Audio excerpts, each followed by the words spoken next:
Olá, professor. O nosso grupo ficou com o artigo Reflexões sobre o processo neuropsicológico de pessoas com altas habilidades e superdotação.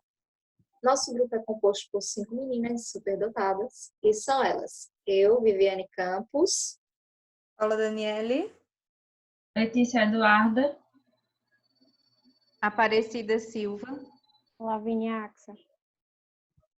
e nós iremos dar início agora ao texto do nosso artigo.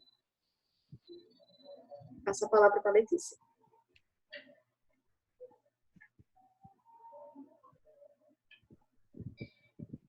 Este é o resumo do nosso trabalho, no qual iremos abordar como são diagnosticadas as pessoas com altas habilidades e superdotação e o nível de inteligência, como também vem sendo abordadas as questões cognitivas, emoções e criatividade, e abordamos também como a neuropsicologia dá ênfase a essas habilidades cognitivas e as lacunas que se faz necessária para a investigação profunda na área neurofuncional da motivação, da criatividade e entre outros. Vou dar início ao nosso trabalho falando sobre a compreensão. Segundo Ana e Siqueira, 2012, eles afirmaram que, ao passar dos anos, foi-se diagnosticado que para um indivíduo ser considerado com altas habilidades e superdotação, não necessariamente ele precisaria ser bom em todas as áreas, mas se dominar bem apenas uma. O que o Conselho Brasileiro de Superdotação decidiu? Bom, o Conselho decidiu, como prática, nas altas habilidades e na superdotação, nomear os comportamentos de pessoas e não só destacar as inteligências linguísticas, a lógica matemática e a espacial, como também o saber e o fazer humano. A importância das inteligências múltiplas de Gardner e os 3 anéis de resumo. Bom, segundo Gardner, ele foi proposto que as pessoas com altas habilidades e superdotação deveriam se enquadrar em algum dos outros 8 quadros de inteligências, que são eles: lógico-matemática, linguística, espacial, musical, corporal sinestésica, naturalista, intrapessoal e interpessoal. Para Resule, a superdotação parte da intersecção de 3 traços, onde ele fala que habilidades que vão além da sua idade cronológica é de um indivíduo que não procrastina suas tarefas, mas que também se utiliza da criatividade em qualquer lugar e tipo de atividade que lhe é proposta. Vou falar agora sobre a teoria de Resule.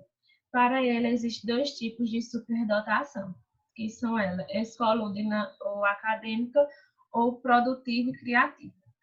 Escola acadêmica é aquela que integra competências identificadas nos testes cognitivos. Exemplo disso é uma pessoa que tem habilidade e agilidade para responder e expressar quando se é indagado sobre um determinado assunto.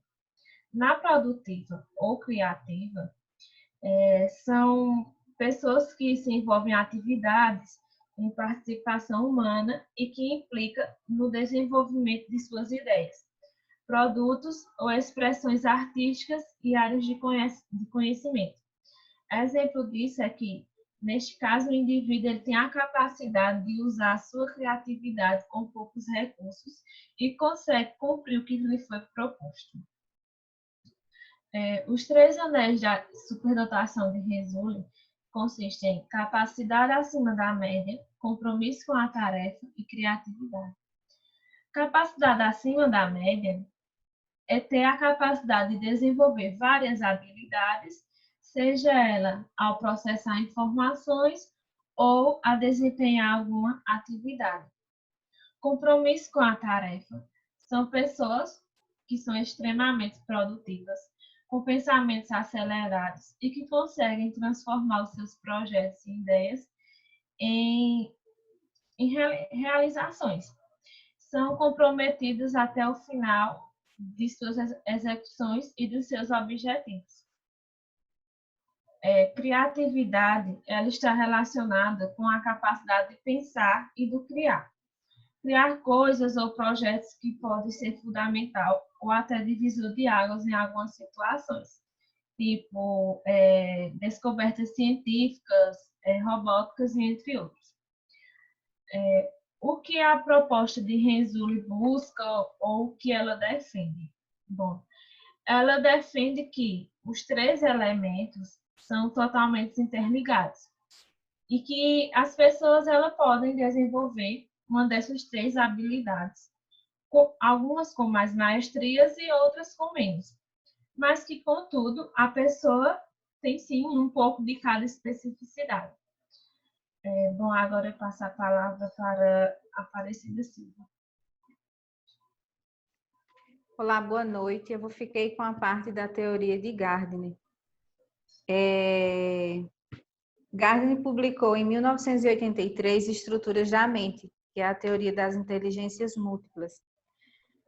Assim que definiu a inteligência como um potencial biopsicológico, a inteligência é responsável por nossas obviedades para criar, resolver problemas e fazer projetos em uma determinada cultura. Gardner afirma que temos 8 tipos de inteligência, que a primeira é linguística, a segunda lógico-matemática, a terceira espacial,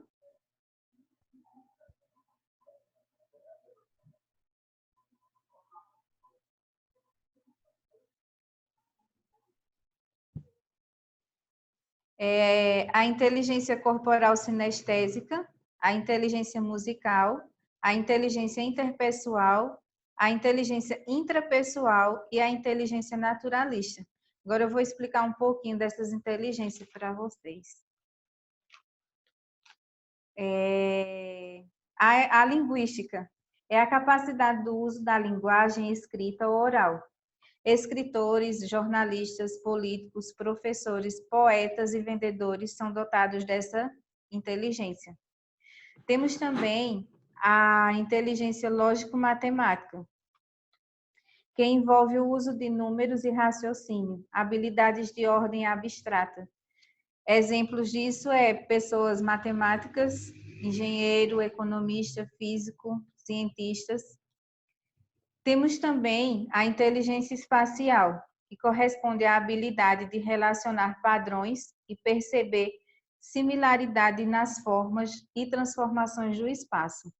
Exemplo disso é quem é dotado de fazer alguma arte visual, que trabalha com arquitetura, arte plástica, fotografia, cirurgiões, piloto de Fórmula 1 e navegadores. Temos também a inteligência corporal sinestésica, que utiliza o corpo como expressão. As habilidades são coordenação, equilíbrio, destreza, força e velocidade. Pessoas que são dotadas dessa inteligência são atleta, artesão, dançarino, atores, mímicos, cirurgião, malabaristas e mecânicos. Temos também a inteligência musical, pela capacidade de percepção como as pessoas aficionadas por músicas. Exemplos, músicos em geral. Temos também a inteligência interpessoal. Está presente em pessoas que percebem e distinguem aspectos afetivos, motivações, humor e intenções. Pessoas dotadas dessa inteligência são advogados, juízes, pedagogos, médicos, psicólogos, atores, vendedores e líder político. Temos também a inteligência intrapessoal. Consiste no autoconhecimento, ou seja, a pessoa irá possuir uma imagem precisa de si, tem uma capacidade de autodisciplina e autoentendimento e autoestima. Dotadas dessas inteligências podem ser filósofo, clero, monges e terapeutas. Temos também a inteligência naturalista, que é a capacidade de identificação e classificação das espécies da fauna e flora, sensibilidades para fenômenos naturais. Geólogos, antropólogos e historiadores são pessoas dotadas dessa inteligência. Gardner afirma que essas inteligências estão presentes em todos os seres humanos e que não há duas pessoas com a mesma inteligência, pois as pessoas são diferentes uma das outras. Nesse sentido, a teoria apresenta um esforço para apresentar uma inteligência plural e não agregada. Todos têm um espectro de inteligências e as qualidades intelectuais mudam conforme as práticas e experiências. Gardner também falou que, além desses alertas para não ter interpretações equivocadas, também tem que ter um cuidado para as implicações educacionais a partir de suas perspectivas. Nesse sentido, aponta que os educadores que assumirem esta teoria das inteligências múltiplas devem ter clareza que as pessoas são diferentes e, por isso, devem promover a educação para atingir cada criança. As inteligências múltiplas é uma teoria democrática, pois permite interpretar de qualquer pessoa, independentemente de sua situação socioeconômica ou acadêmica, apresenta algum potencial que deve ser reconhecido como inteligência, pois a ideia não é focar apenas na inteligência, como habilidade cognitiva, mas outras habilidades que desempenham da melhor forma possível. Passo agora a palavra para Lavínia. Vou falar sobre as características de pessoas com altas habilidades e superdotação. Essas pessoas apresentam características que envolvem aspectos cognitivos, sociais e emocionais. Segundo Bates e Monday, geralmente elas possuem um QI alto e apresentam uma precocidade na fala, amplo vocabulário, capacidade de concentração, dificuldade na fala e fazer amizade com pessoas da mesma idade, baixo limiar para aceitar os fracassos e amplo conhecimento geral. Vale ressaltar que nem todos possuem um rendimento acima da média, nem conhecimento em todos os aspectos e ainda assim podem ter características como capacidade de argumentação, tendem a deixar tarefas incompletas, apresentam tédio, letargia, desinteresse e alterações de humor. Devido a essa diversidade, vemos o quão difícil é compreendê-los. E com isso, a avaliação neuropsicológica é uma técnica que tem buscado compreender os aspectos cognitivos, sociais e emocionais para propor intervenções adequadas e garantir o desenvolvimento integral de pessoas com superdotação. Temos o exemplo de Ofélia. Temos o exemplo da menina Ofélia, com 3 anos, que começou a dar indícios de habilidades na fala. Quando ela iniciou na creche, os pais se preocuparam com a diferença que ela teve.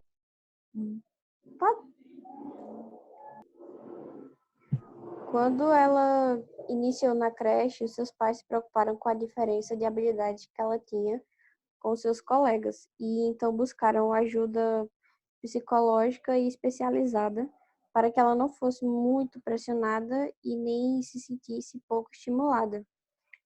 Apesar da superdotação, ela é uma criança com 3 anos e ainda precisa passar pelos aspectos como brincar e correr, coisas normais para a sua idade.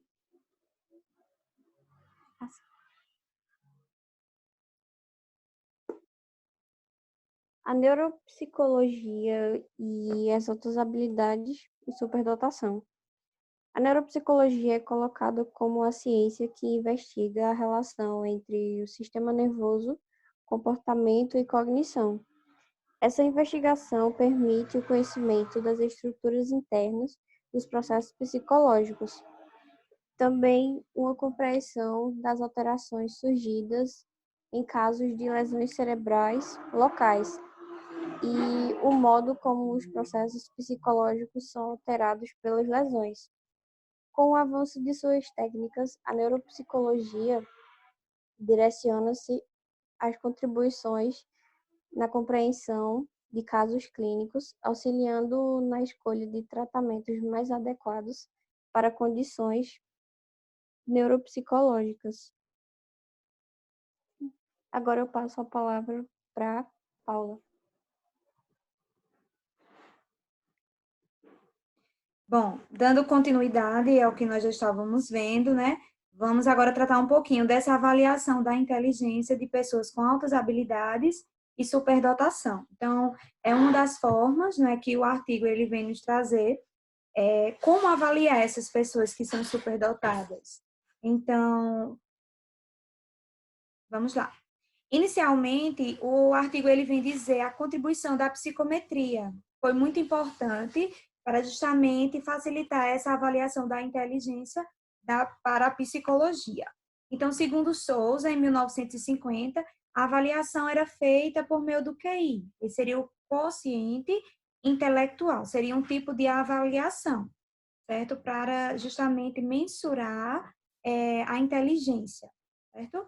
E segundo Simeotti Almeida, esse outro autor, que está o nome em inglês, eles falam de alguns testes famosos, que ficaram bastante famosos. Que essa primeira é a escala da avaliação de inteligência para crianças. Isso geralmente faziam teste com crianças de 6 a 16 anos. E também tem essa outro tipo de escala de avaliação de inteligência para adultos, que era a partir dos 18 anos aos 89 anos, eles avaliavam.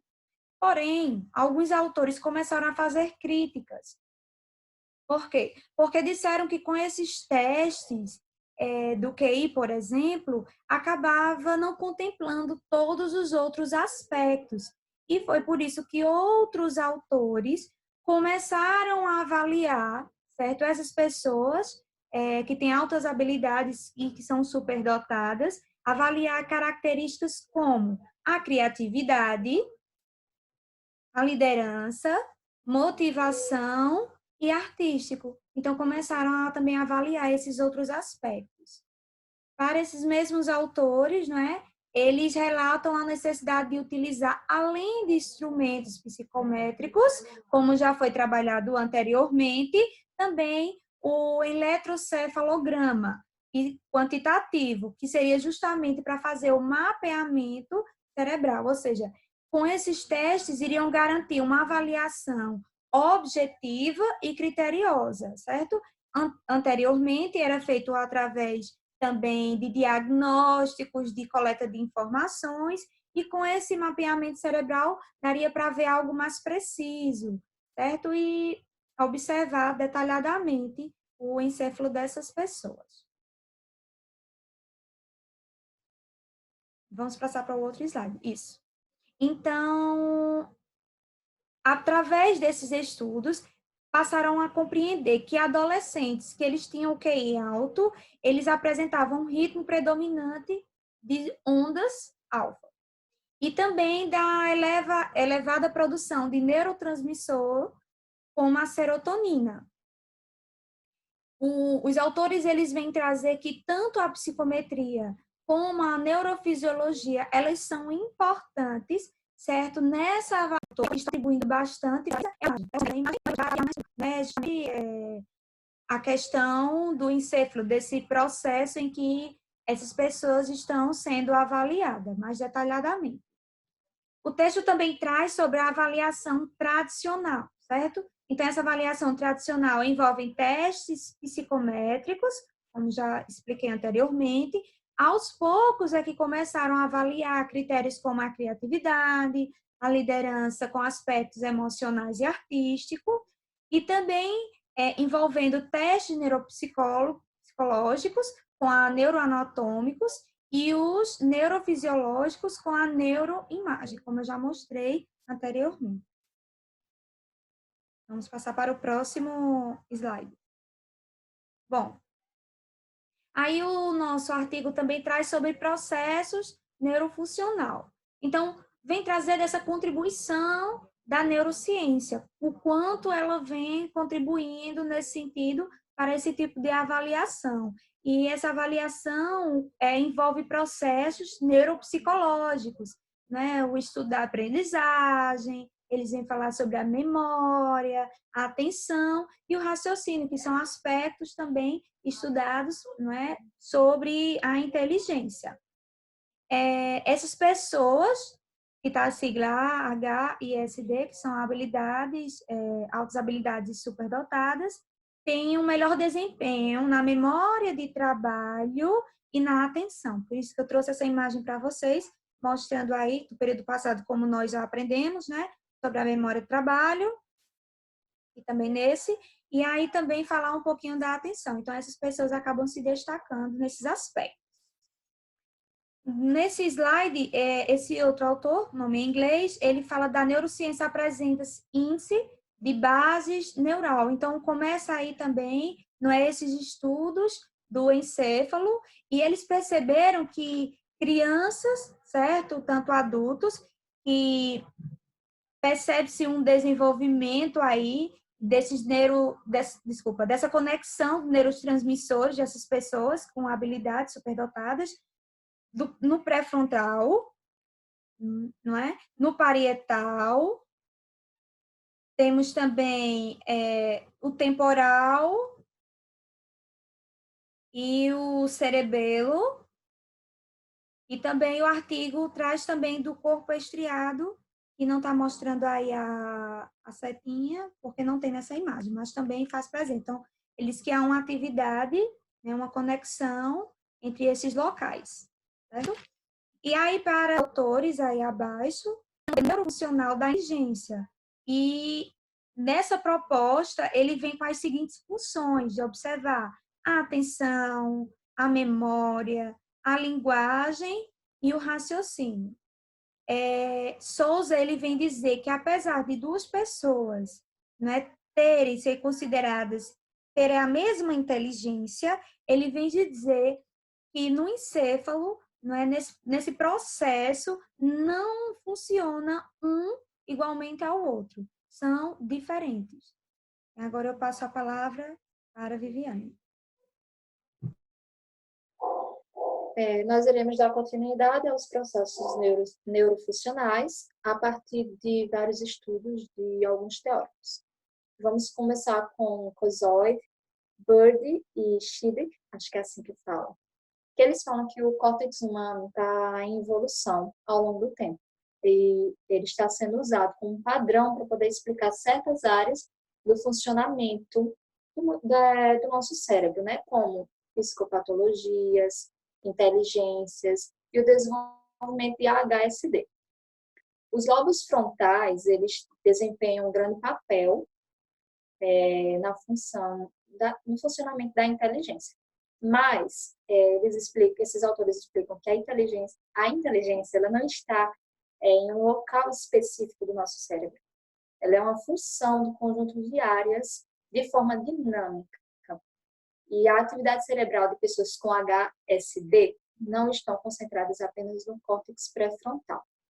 E esses autores explicam também que a substância branca do cérebro conecta o córtex e cerebelo para o auxílio do processo de informações. O autor Van Wert, junto com Henschel, se baseia na ideia de que as funções do cerebelo também estão presentes em crianças com HSD. E tenta explicar como esse funcionamento do cérebro se dá a partir da memória de trabalho, uma vez em que essa memória ela é repetida e sendo processada no córtex cerebral, passa a ser modelada no cérebro e esse resultado torna a memória de trabalho mais rápida e com um autocontrole da atenção. Assim, a inteligência ela consiste na interação com estruturas cerebrais. São elas córtex, glândulos basais, procéfalo basal e tálamo dorsal. Pode passar o slide. Esses autores falam também sobre uma conectividade bilateral entre os hemisférios. Outros autores afirmam que crianças com HSD, com foco na habilidade matemática, apresentam o maior desenvolvimento hemisférico direito, além de maior comunicação interhemisférica. Agora a gente começa a falar de como se dá esse processo sobre a descoberta das inteligências no cérebro. E partindo agora do modelo de Renzulli, que propõe que as HSD são compostas por 3 anéis, como foi citado por Letícia, que é a capacidade acima da média, compromisso com a tarefa e criatividade. Ele agora explica como que se dá o processo dessas informações no cérebro. E o primeiro anel, que é a capacidade acima da média, é o processamento de informações que envolvem as experiências e raciocínio abstrato, ou seja, a atividade no lobo frontal, sistema límbico e outras regiões. Sobre o segundo anel, que é o compromisso com a tarefa, estudos confirmam que pessoas motivadas dependem do sistema límbico para sustentar o interesse ou a atenção. E, por fim, sobre a criatividade. Áreas do cérebro são ativadas quando alguém está envolvido em alguma atividade. Essas áreas não foram ressaltadas aqui por esse autor. E em relação ao modelo de Gardner, o autor Souza explica que há poucas evidências neurocientíficas referentes à inteligência. Assim, o autor esclarece que diferentes áreas do córtex executam determinadas tarefas associadas com a inteligência múltipla. E a partir do que foi exposto, é possível considerar que há uma área específica do cérebro que define o potencial, que não há, na verdade, não há uma área do cérebro específica que define o potencial de pessoas com HSD, pois a atividade cerebral ela é dinâmica, como falamos no início do texto. E aceitamos, os autores desse artigo dizem, que aceitamos esses resultados como uma possibilidade de compreensão sobre a HSD, que poderão ou não ser refutados, pois há necessidade de mais estudos para compreender o processamento neurofisiológico, anatômico e funcional desse público. E vamos para as considerações finais. Esse estudo teve como objetivo abordar os mecanismos neuropsicológicos de pessoas identificadas com altas habilidades ou superdotação. Inicialmente, o estudo identificou que ainda há uma confusão com os termos talento e criança prodígio, e entre outros. Então, foram surgindo novas teorias, como foi citado aqui, que é o caso da teoria de Renzulli e a teoria de Gardner, que tem como finalidade superar a visão da inteligência associada apenas a aspectos cognitivos. E nesse campo da pesquisa, há estudos que focam nas áreas cerebrais específicas com pessoas que possuem a HSD, enquanto outros estudos apontam para uma organização dinâmica, o que exige não apenas certas áreas cerebrais, mas um funcionamento integral. Acredita-se que a neuropsicologia pode contribuir para esse público, avaliando as funções cognitivas e socioafetivas. E é preciso ressaltar a importância de estudos nesse campo de conhecimento, oferecendo novas soluções e possibilidades para crianças, adolescentes e adultos com HSD. Esse foi o nosso trabalho.